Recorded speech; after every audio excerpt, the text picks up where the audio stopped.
extremely grateful to be part of this big, successful project na sabi ko nga, nakaka-humble eh. Kasi, you know, it's always difficult to enter a show midway.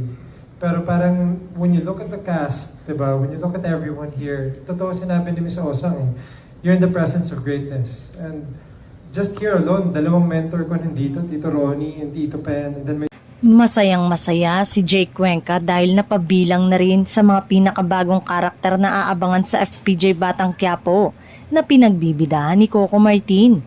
Isang malaking karangalan umano para sa aktor na makatrabaho ang mga veteranong artista sa bansa.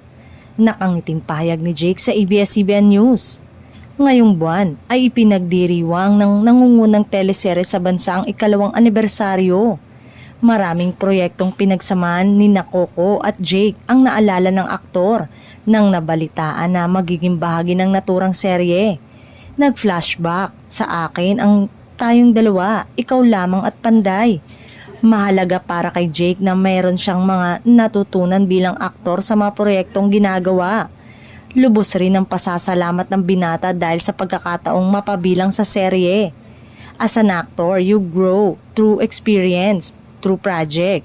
I'm just excited to experience the best version of Coco Martin. I'm excited to experience the best version of all the actors here. And thank you. Pagtatapos ng aktor. Samantala, ayon sa source, siya ang magiging main kontrabida ngayon sa buhay ni Tanggol dahil sa nalalapit na pamamaalam ni David o ni Makoy De Leon sa nasabing serye.